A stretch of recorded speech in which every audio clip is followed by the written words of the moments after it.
Hi, welcome to another Urban Outdoorsman SoCal video. My name is Danny Milton, and today we're going to be reviewing the 2019 Canyon Torque CF Model 7.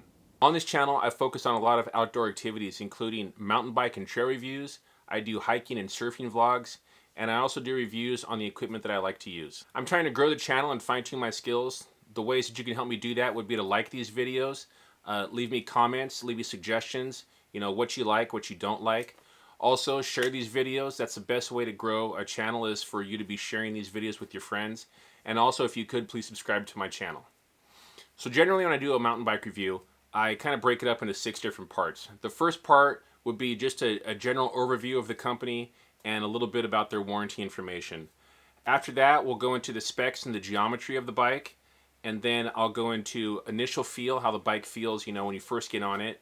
I'll talk about how I felt climbing with this bike, how I felt going downhill with this bike, and then just kind of an overall view of, did I like it, did I not like it, was it good in one spot or better than in another spot. I'm also going to leave a timestamp in the description, so if you want to fast forward to just a certain section, you can do that as well. The reason why I put that timestamp and those titles on the screen is because I could literally, once you get me started talking about bikes, I could ramble on forever, and I'll just be going in all different types of tangents and squirrels and all kinds of stuff.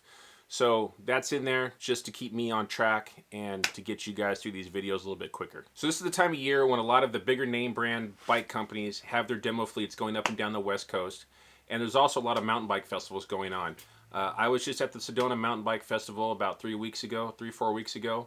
And then Sea Otter Classic is coming up, I believe, next weekend. And I've ridden I've demoed like 7 or 8 different bikes during, the last month and a half. And I've got a bunch of those videos coming up. The most recent one I just did was the Canyon Spectral. You can click on the banner right there if you want to watch that one. Very impressed with that bike. Today we're also doing another Canyon bike. This is the Canyon Torque.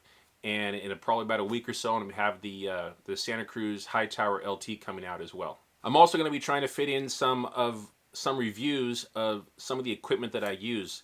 Say from my backpack, it's the Low Pro 450. I want to do a review on that. I'm also going to be doing a quick review on my camera setup, which is the Canon M50. I'm not per se a photographer. I do like to take pictures. I take pictures when I'm surfing, mountain biking. You can see some of those on my Instagram channel, which I'll click right there. And it's not going to be like an in-depth kind of thing. I'm just going to show you how I use it, some of the results that I've produced with it, and go from there. Now we're going to talk about Canyon as a company a little bit. They're originally based out of Germany, strictly European company for years. Just recently, just as soon as last year, they did open up a West Coast headquarters in Carlsbad. I've seen a couple of videos and pictures of the Carlsbad headquarters that they have there, and I mean, it looks beautiful. They've got pretty much every bike that they manufacture, road bikes, mountain bikes, all kinds of stuff there in the showroom for you to look at. They also, what they do offer is free demos. So if you're able to get down to that Carlsbad headquarters, you can demo any bike in their entire fleet for free, which is, amazing. So Canyon only sell their bikes online. Even though you can go down to that showroom in Carlsbad and they have all kinds of bikes there for you to demo and for you to look at, they don't have any there to sell to you.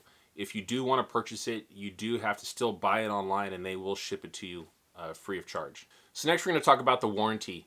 Now, I know a lot of people are kind of hesitant about buying a bike, from an online retailer, like Canyon or YT. There's a couple other ones in Europe as well. But what they do have on their bikes is a 6-year warranty. I'm looking at my notes here. It's 6 years from the original date of purchase for the original owner. That includes, I'm just reading what it says exactly on the site. Canyon engineered parts. It includes the frames, outlet frames, rigid forks, cockpits, handlebars, stems, and seat posts. These are all of the parts of the bike made by Canyon. The other parts, things like the drivetrain, the brakes, they're going to have separate manufacturer warranties. If it's like a SRAM drivetrain, you're going to have to contact SRAM if you need, warranty stuff for that. If you have like a Fox fork, you're going to have to contact Fox to warranty that fork. But all the stuff that is made by Canyon and put on their bikes, they warranty for 6 years. Something else they have, it's called their crash replacement program. Now this is separate from the 6-year program.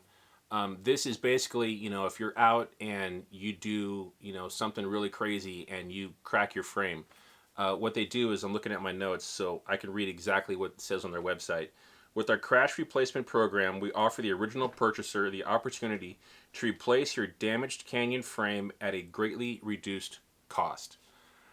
They don't say exactly what that cost is. I would assume it's probably like their wholesale price for that frame, what it costs them to make it and get it, to wherever it has to go to be assembled. But it says greatly reduced, and that's for up to 3 years.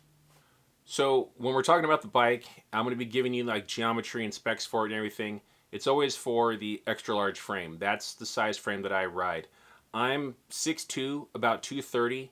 Probably, when I was doing a lot of these videos out in Sedona, I had my camera bag with me, which is probably about another 20-25 pounds. So, I had to put a little bit more air in the suspension than I normally would if I wasn't riding without my camera pack. If you don't ride an extra large frame, you can always go to the Canyon website and check out the specs and the geometry for whatever size frame fits you best. The model I rode was the CF 9.0 model, and that model is priced at $6,000. They do have 3 models of the Torque. The lowest, most inexpensive model is aluminum. That's the 6.0 model, and that one starts at $29.99. I rode the CF 9.0, which I said is $6,000, and then they have a CF 9.0 Limited, which is $6,400. Basically, the difference between the 9 and the Limited is, I think, the suspension and carbon wheels. All 3 models have the same geometry. They're just spec'd a little bit differently as far as suspension and drivetrain goes. So all 3 models have 180 millimeters of travel in the front and 175 millimeters of travel in the rear. The model that I rode had the Fox 36 float in the front and the Float X2 in the rear shock. So SRAM provided both the drivetrain and the brakes. It had the X01 drivetrain on it, 12-speed, and it had the SRAM code RSC 4-piston brakes front and rear. Then the rest of the parts on the bike, like the stem, the handlebars, all that stuff, were all Canyon G5s. So we're going to talk about the initial feel of the bike, how you feel when you first get onto a bike. Does it, sometimes you can get onto a bike and it just, from the get-go, just doesn't feel good. The reach is too far, or the seat post is too far back. The brakes, the cockpit, there's all kinds of little minor things that you can adjust, but sometimes, you can't change the reach. You can't change the seat post angle. But, you can change where the brakes are and the grips and all that kind of stuff as well. But how do you feel when you first sit down on this bike? I felt it was amazing. It was like laying down on my Tempur-Pedic bed. When I sat down on this bike, it was, I sank down into it like I was sitting into like an old recliner chair. It was the Fox suspension and just the geometry of the bike, the reach, everything felt perfect when I sat down into this bike. And I just, like I said, I just like sank down into it. I mean, not too far, obviously, because you don't want to be too low, but when I sat down on it, about to take off for my demo ride, it felt so good. All of that suspension, and it was just amazing. So after sinking down into this bike, I was thinking to myself, there's just no way this bike is going to pedal uphill. I felt even more slacked out on the torque than I did on my rein. And like I said, my rein has, longer reach and a couple of the longer things than this bike. But, there's effective reach and all that kind of stuff. I won't get into that. But I felt so far back, when I dropped the seat post down and I was just pedaling around just getting the feel of the bike. I felt so low into this bike that I in my head, I was like, there's no way I'm going to get this uphill and be pushing, all day long. One really good, other than the feel, was the X01 drivetrain. I have a SRAM GX drivetrain on my bike, which I love. That X01 drivetrain, though, it's shifting through gears. It's so snappy and just quick and easy. It's really nice. If you've got the money for X01, I would definitely go for it. One other thing that I didn't know, when I first got onto this bike, was how short the cranks were. At 165 millimeters, that seems really short. And I didn't really notice it, you know, at first. On the pedal out to the trail, you know, it was a pretty easy, you know, easy ride out there. So didn't really notice how short the cranks were until later, you know, climbing up the hills. Okay, so riding uphill, this is the big test. I rode this bike from the festival area to Adobe Jack Trail, the connector for Grand Central. It's about a 6-mile loop. So the question is, can a moderately old, not so great shape person, me, ride this bike uphill without oxygen or having to stop every 5 minutes? I would like to say yes. Yes, the short cranks are a problem. Yes, I could have used a smaller chainring, but I did it, and you can see in the video, I'm climbing these hills. I only had to get off maybe a couple of times, but that wasn't because of, you know, being tired. It was just, you know, some tight switchbacks. I am still alive to prove it. I didn't need oxygen. I didn't have to get, you know, helicoptered out. It wasn't the longest climb I've ever done, but it was also the second time I had done it that day. I did get out of the saddle a couple of times for extra torque. I mean, with 180 mil of travel in the rear, it's gotta have some bob, right? I mean, the bike is super slack, so it's not making it. That's making the climb harder. On the short, punchy sections, I was able to climb through just as many technical sections as I did on the Spectral. The geometry is not that different between the two. On the longer sections, I did start to feel the bike working against me. The rear shock had no pedal bob and stayed very high in its travel. Got some ups and downs in this section. See how it does. Thank you. Just me. Got some little techie parts in here. Very minor techie parts, but see how it climbs. So far, there's not been a lot of bob in the rear end. The only thing that's making the climb harder is how slack the bike is in the seat post. I think I had only one pedal strike the entire ride. I did find myself leaning a little farther forward to keep the front tire planted through some of the switchback. The combination of the slack geometry and the short cranks did make it a little difficult to pedal this bike up, you know, the short trail that I did do. With those two things considered, it still pedaled uphill better than some of the other bikes I've demoed before. It's just you can feel pedaling. You're going uphill. You can feel how slack the seat tube is. Pushing forward on the pedals instead of straight down.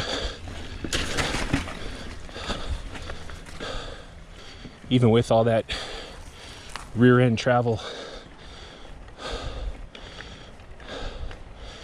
I think I've only maybe had like one pedal strike today, and that was on an uphill section. That was pretty technical. Just my right foot kind of planted on a small rock, but other than that, that's been the only time. Go ahead. Just me. This little bumpy stuff is usually a good indicator of how much that rear end is going to bob up and down. And it's not a lot, just a little bit on the initial, and it flattens out really nice. Yeah, very good. For 180 mil of travel, there's virtually no bob.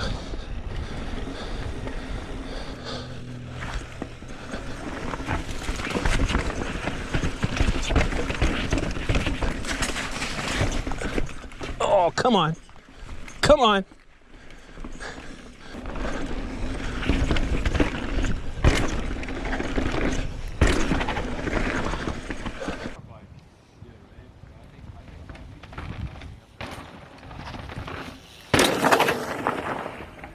Now for the downhill portion of the review. You can guess how this is going to go.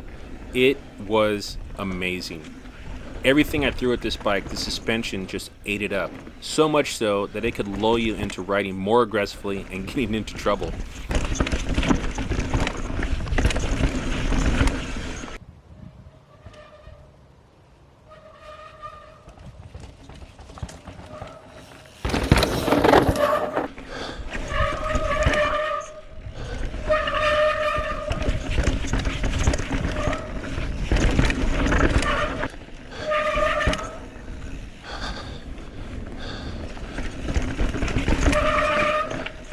shelf drop I do here was about 3 feet. It felt more like a 1 foot drop. The bike landed so softly and in control, I was left shaking my head. The big stair steps, the rolling drop-off sections were so easy. It gave me more confidence, false or not. That's a big branch in the trail.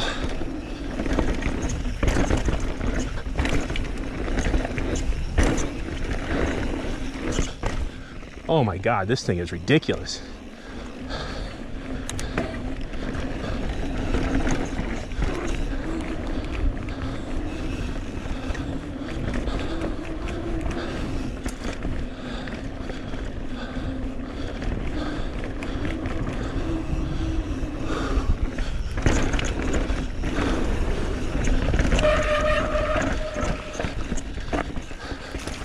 Get on, come on.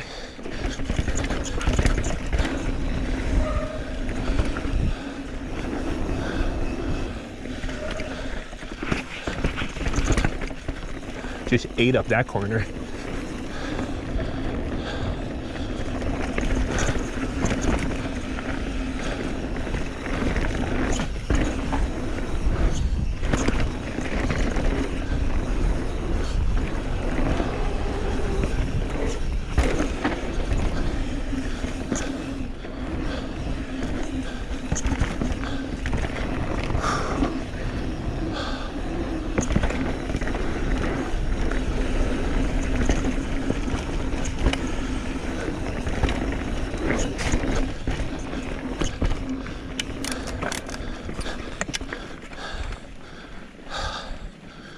Oh. So overall, how do I feel about this bike? I'm pretty sure you can guess as to my enthusiasm throughout most of the review. I really liked this bike. If I were to have this bike, it could use a little help as far as maybe a longer crank and a smaller chainring in the front, just so I can get my big self, up the hills a little bit easier. Just changing those two small things would make this bike very similar, geometry wise and, climbing hills wise. Very similar to my Giant Rain. My Giant Rain I've gotten used to. It was pretty difficult when I first started riding it, but I've grown into it. This Canyon Torque, I could easily, just changing those two things, a chainring and maybe a longer crank, this bike would just blow my Giant Rain out of the water. This bike was so good and so soft and just so it did everything I wanted it to. I put it where I wanted it to go, and when you're going down through the trails and you see the line that you want to be on, it would go right to where I wanted it to without me having to really work the bike into that line or force it or slow down. Like I said, because of the suspension, the gobs of suspension on this bike, I was going faster and faster down this trail than I did on the Spectral or the Santa Cruz LT, just because it did everything I wanted it to. The suspension just ate up everything in it, and it made it feel. It didn't dumb down the trail. I mean, don't get me wrong. It's not gonna just completely, change the way you feel on the trail, but because it has so much more suspension and the geometry, all the things put into one, review. It did amazing, and it just did what I wanted it to do. It's as simple as that. The SRAM drivetrain was amazing. Like I said, the X01 drivetrain was crisp through the entire trail. Uphill, downhill, pedaling on power. It did great. The brakes, the RSC codes did really well. The 4 pistons. I'm not a big SRAM brake person. I don't typically like them very much, but the RSCs with the 4 pistons did a really good job. I've got a lot of weight moving down the hill, and I need those 4 piston brakes, and they did a great job. The triple phase suspension, the way they set up the rear end shock for Canyon bikes, it did really good. It was very supple, very soft on the little tiny stuff. It was really good, in the mid stuff through like the rock gardens. And then, it was very progressive going off of those big for me, 3-4 foot drops. It was very progressive up to the top, didn't bottom out at all. This bike was great. riding this just after riding the Canyon Spectral would probably put both of these bikes, the Spectral and the Torque, very high on my list for as a next bike to purchase. Choosing between the two is going to be kind of hard because the Spectral did such a great job climbing, and it did a really good job going downhill. It didn't do as good, obviously, as the Torque's downhill, but it did a really good job. The climbing power of the Spectral, though, was really good, and you know, I wouldn't have to change a single thing to that bike. But you know, the Torque's a great bike. It could be my next bike very, very soon. So thanks for watching, and I hope you enjoyed it. Don't forget to do all that fun stuff. If you like this video, please smash that like button. Leave me a comment below. Did you like the video? Did you not like the video? Is there something I didn't cover in the video? You know, send me some questions. I try to respond to people as soon as I can. Share this video with your friends. That's the best way for me to get this message out there and these videos out there and get more likes, more subscribers, things like that. Okay, so the last thing you can do to help me out, we'll click on one of these boxes up in the corner. One's going to take you to your rides playlist. The bottom one's going to take you to another video. And you can always click on the logo in the center, the Urban Outdoorsman SoCal logo, to subscribe. Thanks a lot.